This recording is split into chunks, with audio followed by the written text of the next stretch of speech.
नरकटिया विधानसभा में जाति के आधार पर लोग वोट करते हैं कि इस जाति के कैंडिडेट है तो उसको अधिक लोग वोट करते हैं, खास करके बिहार में ऐसा देखा जाता है। तो आपको इस पर क्या कहना है? हाँ, जाति के आधार पर मुझे यही कहना है कि जाति के आधार पर विभिन्न पार्टियों का आज संगठन दिखाई दे रहा है बिहार में। आप सभी संगठन को जानते हैं, राजद है, उपेंद्र कुशवाहा जी की पार्टी है, पासवान जी की पार्टी है, मांझी साहब की पार्टी है। उसके बाद में जाति के आधार पर भाजपा का भी संगठन उसी पर टिका हुआ है, उसकी इमारत उसी पर टिका हुआ है।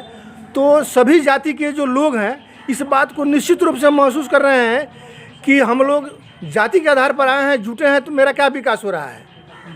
तो सबसे पहले तो दिक्कत ये क्या है कि बिहार में जो स्वस्थ शिक्षा का अभाव है, और स्वस्थ शिक्षा के अभाव में लोग साक्षर हैं, शिक्षित लोग नहीं हैं, और शिक्षा के अभाव में लोग अपने दायित्वों के बारे में नहीं समझ रहे हैं और अधिकार के बारे में नहीं समझ रहे हैं, उनका कार्य क्या है उसके बारे में नहीं समझ रहे हैं, जिसका परिणाम लोगों को भोगना पड़ रहा है। यदि जाति के आधार पर इन सभी पार्टियों का निर्माण हुआ है तो क्यों नहीं उस जाति का विकास हो रहा है?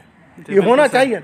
एक बात और पूछना चाहेंगे हम कि नरकटिया विधानसभा में 10 वर्षों से विधायक जी हैं, फिर भी नरकटिया विधानसभा में ही छौड़ा दानो आता है और यहाँ पर आप देख सकते हैं कि अभी रात में बारिश हुई है और चारों तरफ जल जमाव है। तो आपकी पार्टी छौड़ा दानों के लिए क्या करेगी? ठीक है, मेरी पार्टी आएगी तो सबसे पहले यहाँ के स्थानीय सारी समस्याओं को मैंने अपने आंखों से देखा है, उसको निरीक्षण किया है और बहुत सारी रोड देख रहे हैं। छौड़ा दानो ही नहीं है, ऐसे छौड़ा दानों के बहुत सारे जगह है, बहुत सारे जगह। उदाहरण के तौर पर अभी छौड़ा दानो और छौड़ा दानो की जो बात है, मैं स्वयं देखता हूँ, मैं यहाँ के बगल का निवासी हूँ।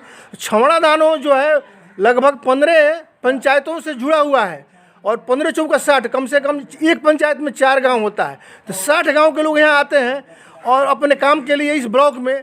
और इसके अलावा जो मोतिहारी सब डिवीज़न के हैं, रक्सौल सब डिवीज़न के लोग भी आते हैं यहाँ पर स्टेशन की सुविधा प्राप्त करने। तो लेकिन फिर भी जितने यहाँ पर जनप्रतिनिधि आए, माने मदन जायसवाल भी जी आए, संजय जायसवाल जी भी आए भाजपा से मदन जायसवाल जी भाजपा से आए, संजय जायसवाल जी भी भाजपा से भी हैं, और आपके शमीम साहब भी यहाँ पर राजद के गत 10 वर्षों से हैं यहाँ पर। उनसे भी लोगों ने संपर्क किया, इस समस्या के बारे में लोगों ने कहा। अब किस कारण से यह मामला लंबित पड़ा हुआ है, यह मेरे जानकारी से बाहर का चीज़ है।